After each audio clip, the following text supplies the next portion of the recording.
नमस्कार विद्यार्थी मित्रांनो, पर्यावरणाबद्दल एक जागृती असणं आवश्यक आहे असं सर्वच जण म्हणतात. तर माझा एक विद्यार्थी मला भेटला आणि तो मला म्हणाला की सर मी सफरचंद खातो, याच्यात पर्यावरणाचं मी काय नुकसान केलं?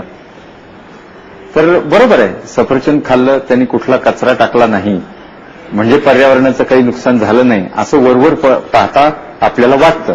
पण प्रत्यक्षात सफरचंद ज्या बाजारपेठेमध्ये आलं ते सफरचंद वाहून आणण्यासाठी जे काही ट्रकला पेट्रोल जळलं गेलं असेल किंवा डिझेल जळलं गेलं असेल किंवा सफरचंद पिकवताना त्याच्यावर काही फवारणी मारली असेल, काही औषधं त्याच्यावरती मारलेली असतील, त्यामुळे जमिनीचं काहीतरी प्रदूषण झालेलं असेल. तेव्हा मित्रांनो, एक लक्षात ठेवा, मानवाने केलेली कुठलीही ऍक्शन असेल, कुठलंही कार्य असेल, त्याच्यातून पर्यावरणाचा थोडा बहुत का होईना ऱ्हास हा होतच असतो. मग माणसाने जगायचंच नाही का? काहीच करायचं नाही का? दूध पण नाही प्यायचं, सफरचंद नाही खायचं, काहीच नाही करायचं का? असंही नाही. आपल्याला फक्त एक महत्वाची गोष्ट लक्षात ठेवली पाहिजे, ती म्हणजे आपण असं जगायचं की जे पुढच्या 10 पिढ्यांना सुद्धा जगता येईल. यालाच तर शाश्वत विकास असं म्हणतात. आता माणूस आणि जनावर याच्यामध्ये बेसिक मुद्दा काय आहे, बेसिक फरक काय आहे दोन्हीमध्ये? तर माणूस हा सतत परिवर्तनशील आहे आणि जनावर किंवा इतर प्राणी मात्र हे एवढे परिवर्तनशील नाही. वाघाच्या गरजा लाखो वर्षापूर्वी ज्या होत्या त्याच वाघाच्या गरजा आजही आहेत. माणसाच्या गरजांमध्ये मात्र विविधता वाढलेली आहे. त्याची गुणात्मक त्याचबरोबर संख्यात्मक गरजा देखील खूप मोठ्या प्रमाणात वाढत चाललेल्या आहेत. किंबहुना एखादं विकासाचं द्योतक म्हणून तर लोक असं म्हणतात की ज्यांच्या गरजा जास्त ते जास्त राष्ट्र विकसित झालेले आहेत. म्हणून ह्या पर्यावरणाच्या ऱ्हासाला केवळ मानवी संख्या वाढलेली आहे म्हणून पर्यावरणाचा ऱ्हास झालेला नाही, तर मानवी गरजा सुद्धा सातत्याने वाढत आहेत. कन्झम्पशन किंवा नैसर्गिक गोष्टींचा जो आपण वापर करत आहोत तो वापर आपण प्रचंड प्रमाणात वाढवत चाललेलो आहोत. आता साधं उदाहरण घ्या की दरडोई जेवढं म्हणून कार्बन डायऑक्साईड वायू निर्माण होतो अमेरिकेमध्ये किंवा कुठल्याही पाश्चिमात्य देशांमध्ये, तर त्याच्या कितीतरी कमी प्रमाणात भारतासारख्या, पाकिस्तानसारख्या, बांगलादेशसारख्या, ब्रह्मदेशसारख्या, सिलोनसारख्या गरीब राष्ट्रांमध्ये कमी प्रमाणात प्रदूषण होत असतं. आता म्हणजे त्याची जर करेक्ट आकडेवारी आपण जर पाहिली तर दरडोई पेट्रोलियमचा खप भारतात जेवढा आहे त्याच्या 100पेक्षा जास्त पटीत अमेरिकन लोकांचा आहे किंवा 70-80 पटीपेक्षा जास्त युरोपीय राष्ट्रांचा आहे. तेव्हा जी म्हणून राष्ट्र श्रीमंत एवढं कशाला की अगदी गव्हाचं जरी खप पाहिला आपण तर गहू किती खायला लागणार माणसाला, पण गव्हाचा खप सुद्धा अमेरिकेमध्ये कितीतरी पटीने दरडोई खप हा भारतीय माणसापेक्षा जास्त आहे. म्हणजे जरी भारताची लोकसंख्या 100 कोटीच्या पेक्षा जास्त असली आणि अमेरिकेतली लोकसंख्या 25 कोटीच्या आसपास असली तरी सुद्धा अमेरिकेने केलेलं प्रदूषण हे कितीतरी पटीने जास्त आहे. आता ही नैसर्गिक साधनसामुग्री येते कुठून? महत्वाची गोष्ट म्हणजे अशी की निसर्गामध्ये काही बेसिक असे गोष्टी आहेत, म्हणजे सूर्यप्रकाश असेल, त्यानंतर पाणी असेल आणि ह्या सगळ्या सूर्यप्रकाशापासून कार्बन डायऑक्साईड वायू हा सुद्धा आपलं अन्न आहे. तो जास्त झालं, जसं आपलं पोटाला अन्न जास्त झालं तर आपल्याला त्रास होतो, तसं कार्बन डायऑक्साईड वायू हे सुद्धा आपल्याला अन्न निर्मितीसाठी महत्वाचं घटक आहे, नत्रवायू आहे. तर हे सगळे निसर्गामध्ये असलेले जे द्रव्य आहेत, मूलभूत द्रव्य जे आहेत, ह्या मूलभूत द्रव्याचं रूपांतर माणसाला उपयोगी ठरेल इतपत अन्नापर्यंत पोहोचवण्याचं काम करणारी एक संस्था म्हणजे तिला परिसंस्था असं म्हणतात. परिसंस्थेमधला सर्वात मूलभूत घटक जर कोणता असेल तर तो घटक म्हणजे हिरव्या वनस्पती. त्याला इंग्रजीमध्ये म्हणतात ऑटोट्रॉफ्स. म्हणजे ह्या संपूर्ण पर्यावरणामधली जी एनर्जी आहे, जी ऊर्जा आहे, ती ऊर्जा स्वतःची स्वतः घेऊ शकतील अशा या स्वयंपोषी अशा या वनस्पतींना आपण हा पहिला महत्वाचा घटक म्हणून मानला जातो. ह्या स्वयंपोषी म्हणजे प्रत्यक्ष अन्न स्वतः निर्माण करतात. नुसतं स्वतः अन्न निर्माण करत नाहीत, तर त्या इतरांसाठी अन्न निर्मितीचं काम करतात. ह्या कोणत्या आहेत? सगळी जी आजूबाजूला आपल्याला जी झाडं दिसतात, ज्या हिरव्या वनस्पती दिसतात, ह्या हिरव्या वनस्पती ज्या आहेत, ह्या म्हणजे पहिला हा परिसंस्थेचा घटक. आणि जगामध्ये कुठल्याही प्रदेशामध्ये जर आपण पाहिलं तर हा घटक जिथं जास्त, तिथं निसर्गातील परिसंस्थेमधील शक्ती, ऊर्जा ही जास्त असते. जिथं हिरव्या वनस्पती जास्त असतील तिथं प्राणीजीवन पण विपुल असेल, तिथंच मानवी जीवन सुद्धा शक्य असेल. त्या परिसंस्थेचा पहिला एक घटक जर आपण पाहिला तर तो म्हणजे मुळात ही सगळी अजैविक ऊर्जा आहे, तिची जैविक अशा चेनमध्ये किंवा जैविक अशा साखळीमध्ये रूपांतर करणारा तो पहिला घटक.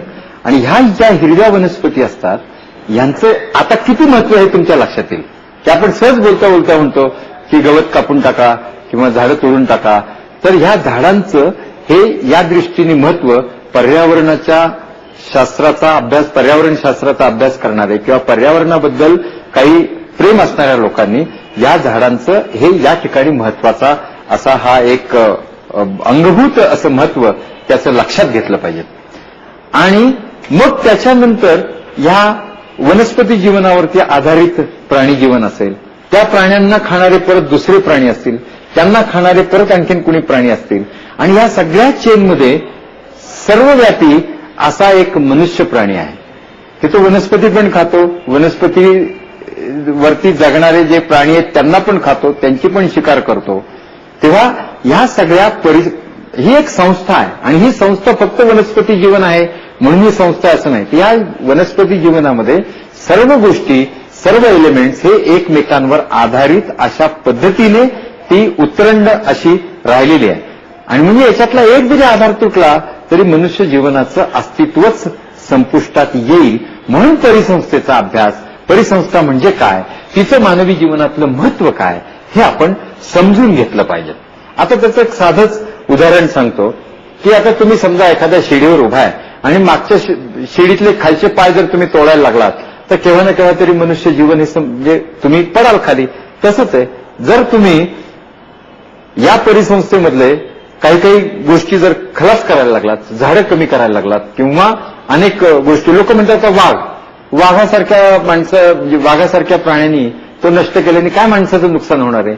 मित्र हो, ज्या जंगलात वाघ आहे त्याच जंगलामध्ये झाडं टिकून असतात हे लक्षात घ्या. कारण वनस्पती खाणारे जे काही प्राणी असतील त्या प्राण्यांना खाऊन वाघ त्या ठिकाणी जगत असतो.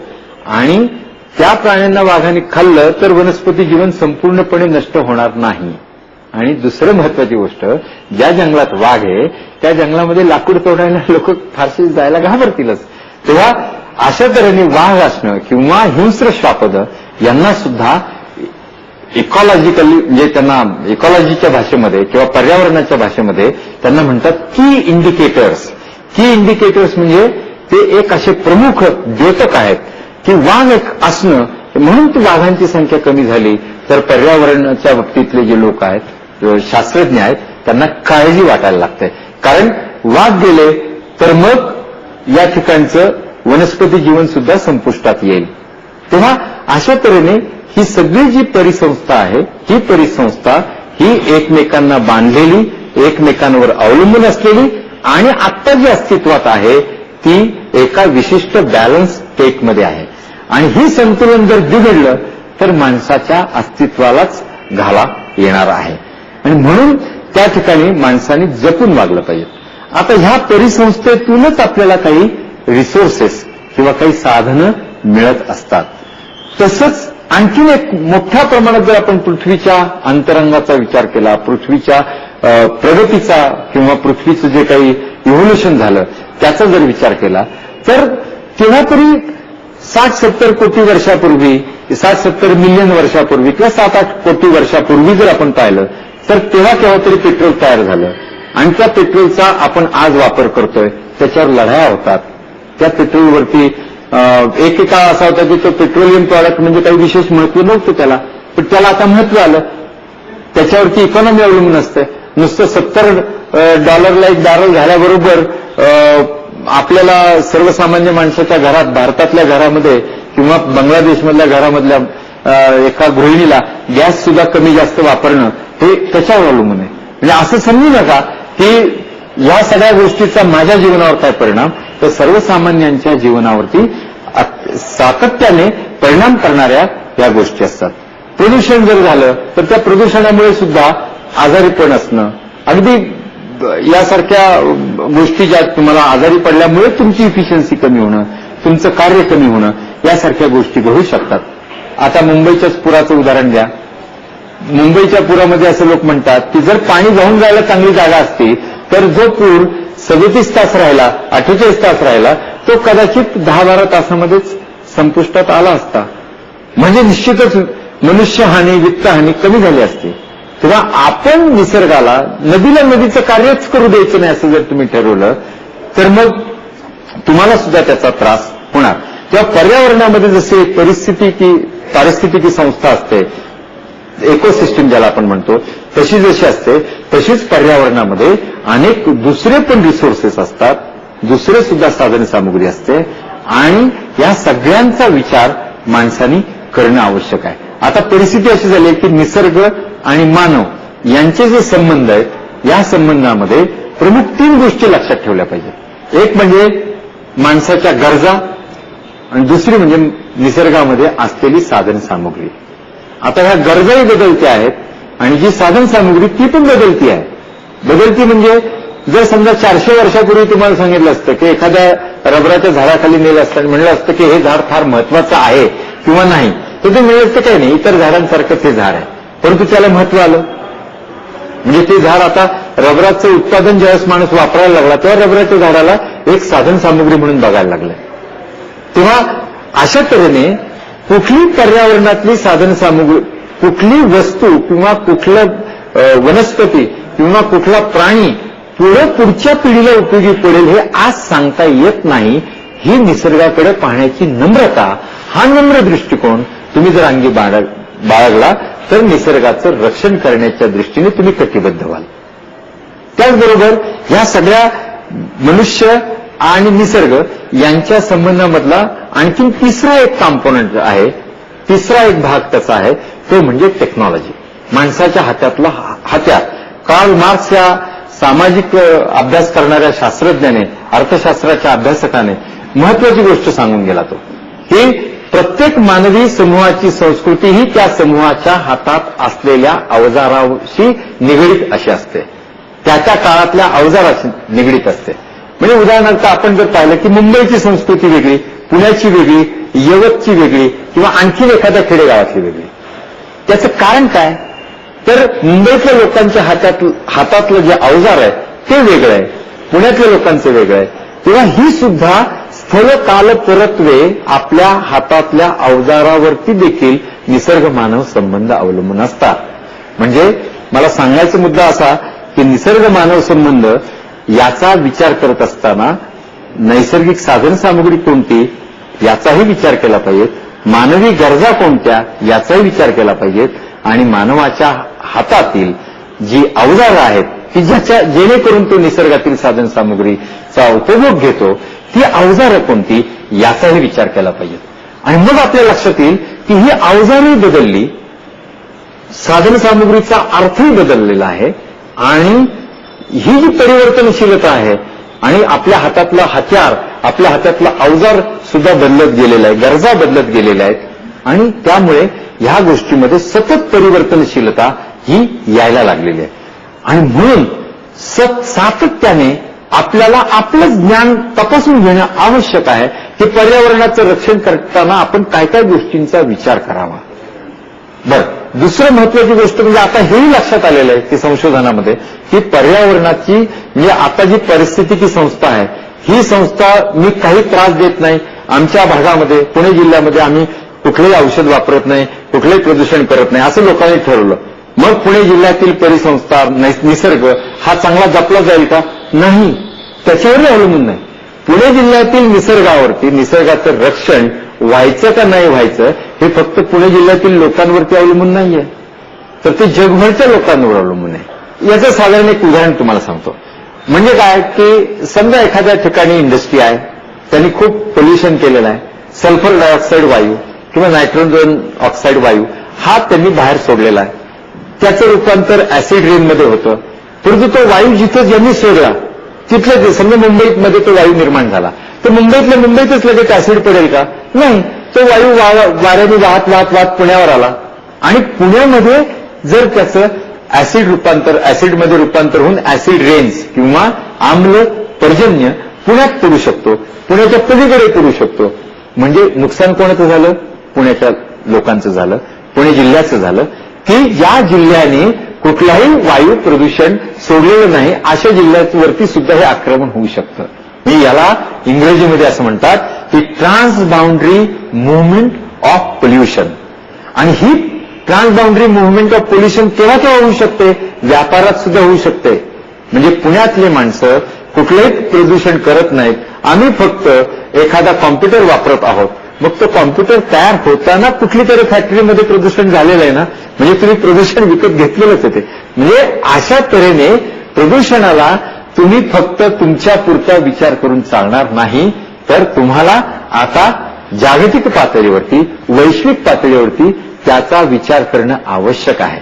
आणि म्हणून गेल्या 15-20 वर्षापासून शास्त्रज्ञ, अभ्यासक, राजकीय पुढारी सुद्धा आणि काही महत्वाचे ज्या काही संघटना आहेत, या संघटना या जागतिक पातळीवरच्या ज्या काही समस्या आहेत त्याच्याबद्दल जनजागृती करू इच्छितात. आता एक लक्षात घ्या, पर्यावरणाच्या बाबतीत नेहमी निरनिराळे ठराव होतात. प्रोटोकॉल म्हणजे काय, तर त्या ठिकाणी सगळ्या राष्ट्रांनी एकत्र येऊन पुढे काय ठरवायचं, काय ऍक्च्युली काय कार्यक्रम घ्यायचा, त्या दृष्टीने त्यांनी विचार करून काही कलम तयार केले. त्यातलं महत्वाचं कलम काय होतं, ते 1990 इतकंच आम्ही कार्बन डायऑक्साईड वायूचं प्रदूषण किंवा एमिशन किंवा कार्बन डायऑक्साईड वायू निर्माण होईल, या 1990च्या पातळीपर्यंत आम्ही ते परत कमी करू. आणि हे कमी करण्याला काळ किती दिला त्यावेळेस? पुढील 5 वर्षात, म्हणजे 2002 सालापर्यंत विकसित राष्ट्रांनी हे मान्य केलं की 90 सालापर्यंतच जेवढं आम्ही करत होतो कार्बन डायऑक्साईडचं प्रदूषण, तेवढंच आम्ही त्या पातळीपर्यंत खाली आणू, म्हणजे पुढच्या 10 वर्षात वाढू देणार नाही, असं त्यांची कमिटमेंट आहे. कुणी पाळली? कुणीही पाळली नाही. म्हणजे हा काही कायदा नाही, याच्यात काही लगेच कोणाला कोर्टात खेचता येत नाही. म्हणून या प्रदूषणाच्या बाबतीत किंवा ह्या ग्लोबल इश्यूच्या बाबतीत जनजागृती करणं आवश्यक आहे. म्हणून पर्यावरणाच्या बद्दलची जागृती असणं हेच महत्वाचं आहे. हस्तदंतीय वस्तू आपण जर विकत घ्यायच्या ठरवल्या तर काय होणार? समजा एखादी एक मूर्ती आहे, हस्तदंती मूर्ती, आणि ती आम्ही विकत घेतली 1-2 लाखाला. माझं मी कमवतो, माझं मी इन्कम टॅक्स भरतो, मी विकत घेतली. एखादा माणूस म्हणला मी विकत घेतली, म्हणजे काय झालं? असा एखादा अमेरिकन नागरिक म्हणाला, तर तो ज्यावेळेस ती वस्तू विकत घेतो तेव्हा हत्तीला मारण्यासाठी त्यांनी त्या 2 लाखातले काही पैसे दिलेले असतात, हे लक्षात ठेवलं पाहिजे. त्या वस्तू विकत घेणारा जो आहे तो म्हणजे हत्तीला मारण्यासाठी सुपारी देणाऱ्या गुन्हेगारा इतका गुन्हेगार आहे. म्हणून ह्या पर्यावरणाचे जे काही आणखी महत्वाचे इश्यूज आहेत, ते बायोडायव्हर्सिटी हा एक दुसरा महत्वाचा इश्यू आहे. या जगामध्ये जितकी म्हणून जैविक विविधता असेल तितकं निसर्ग हा जास्त संपन्न आणि जास्त सशक्त असू शकेल. म्हणून ही बायोडायव्हर्सिटी किंवा ही जैविक विविधता जेणेकरून कमी होईल अशी ऍक्शन माणसाची किंवा त्या देशाची असता कामा नये. आणि तिसरा एक महत्वाचा ग्लोबल लेव्हलचा इश्यू आहे, समस्या आहे, ती म्हणजे ओझोन लेअर. म्हणजे ओझोन लेअर जो आपल्याला संरक्षणात्मक आपलं कवच आहे, की जो आपल्याला अतिशय अतिनील किरणांपासून वाचवतो, त्या ओझोन लेअरचे जर काही ठिकाणी तो जर क्षतिग्रस्त झाला किंवा तो जर वीक झाला तर त्याचं कार्य तो करू शकणार नाही. आणि त्याचं कार्य तो करू शकला नाही तर आपल्यावरती त्याचा परिणाम होतो. शेवटी मानवी जातच त्याच्यावरती परिणाम होऊ शकते. आता ओझोन वायू जो आहे तो ओझोन वायू कशामुळे क्षीण झालेला आहे किंवा कशामुळे त्याचं ओझोन वायू कमी होऊ शकतो. तर त्याचं साधं उदाहरण आहे की CFC क्लोरोफ्लोरोकार्बन हा जो पदार्थ आहे तो पदार्थ असा इतका भारी आहे की तो कुठल्याही टेम्परेचरला कायम ठीक राहतो आणि तो थेट ओझोन लेअर म्हणजे पृथ्वीच्या पृष्ठभागापासून 18 ते 24-25 किलोमीटर उंच जातो आणि तो गेल्यानंतर तिथं त्याच्याशी ऍक्शन करतो आणि ओझोन लेअर खलास करतो. ओझोनचा एक मॉलिक्यूल तो खातो, एक मॉलिक्यूल आता ओझोनचा एक मॉलिक्यूल खातो. म्हणजे हे कुठे होतं ते तुम्ही वापरता त्या फ्रीजमध्ये नव्हतं किंवा हल्ली तरुण मुलं जे स्प्रे वापरतात, सुगंध वापरतात किंवा लग्न कार्यामध्ये सुद्धा मोठमोठे स्प्रे वगैरे सोडले जातात. तर ह्यामध्ये जे पदार्थ वापरलेले असतात त्याचा विचार करायला पाहिजे. मित्रांनो, मला एवढंच सांगायचं आहे, महत्वाची गोष्ट लक्षात ठेवा, अगदी महत्वाची, निसर्ग हा अत्यंत शक्तिशाली आहे. या निसर्गामध्ये हा निसर्ग पृथ्वीवरती जे काही वातावरण असेल किंवा पृथ्वी आहे ती लाखो वर्षापासूनची आहे, कोट्यावधी वर्षापासूनची आहे. तिथं काही लाख 2 लाख वर्ष मनुष्याचं आयुष्य आहे. अजून 2-4 लाख वर्षांनी पृथ्वी सुद्धा असं निसर्ग म्हणू शकतो की आता मनुष्य बास, आता आम्ही दुसऱ्या कुठल्या तरी जमातीचं राज्य या पृथ्वीवर ठेवतो. तेव्हा मानवी जीवन ह्या भूतलावरती अजून जास्त काळ टिकवायचं का नाही आणि ते टिकवल्यानंतर पुढच्या पिढींना आता आम्ही जितक्या आनंदात जितक्या गोष्टी उपभोगतो आहोत तेवढ्याच वस्तू त्यांना उपभोगण्यासाठी ठेवायच्या का नाही, हा खरा प्रश्न आहे. हाच खरा परमेश्वरी प्रश्न आहे, म्हणजे धार्मिक प्रश्न आहे, मनाला विचारणारा प्रश्न आहे, अंतर्मुख करणारा प्रश्न आहे असं मला वाटतं. तो प्रत्येकाने विचारल्यानंतर प्रत्येक जण स्वतःच्या म्हणजे थिंक ग्लोबली ऍक्ट लोकली की ह्या पर्यावरणाचं प्रदूषण कुणी कुठेही करो त्याचा परिणाम हा वैश्विक पातळीवरती आहे, जागतिक पातळीवरती आहे. आणि ते 3 महत्वाच्या समस्या आहेत. त्याच्यातल्या त्या म्हणजे तुमचे जैविक विविधता तुम्ही टिकवली पाहिजेत, त्याच्याबरोबर या संपूर्ण ऍटमॉस्फिअरचं वातावरणाचं तापमान वाढता कामा नये, जे आहे तेच बॅलन्स स्टेटमध्ये असणं आवश्यक आहे. आणि तिसरं म्हणजे ओझोन स्तराची क्षीणता होऊ देता कामा नये. तेव्हा ह्या सगळ्या गोष्टींचा विचार केला पाहिजे. तेव्हा तुम्ही काय वापरता, काय विकत घेता, कसं वागता हे तुमचं तुम्ही ठरवणं अत्यंत आवश्यक आहे. आणि ते ठरवण्यासाठी म्हणून त्याला एक प्रकारची आध्यात्मिक जोड म्हणजे काय तर ग्लोबल लेव्हलच्या पर्यावरणाचा विचार करणं असं मला वाटतं. तुम्हाला या पर्यावरणाच्या जागृतीबद्दल आणि निश्चितपणे शुभेच्छा. आणि तुमच्या हातून तुमच्या परिसराची, तुमच्या सोसायटीची, तुमच्या आजूबाजूच्या लोकांची जनजागृती पर्यावरणाच्या दृष्टिकोनातून हो, त्यांचा पाण्याचा तरी वापर कमी हो, त्यांचा बाहेर टाकलेला प्लास्टिकचा कचरा तरी कमी हो, अशी एक शुभेच्छा. धन्यवाद.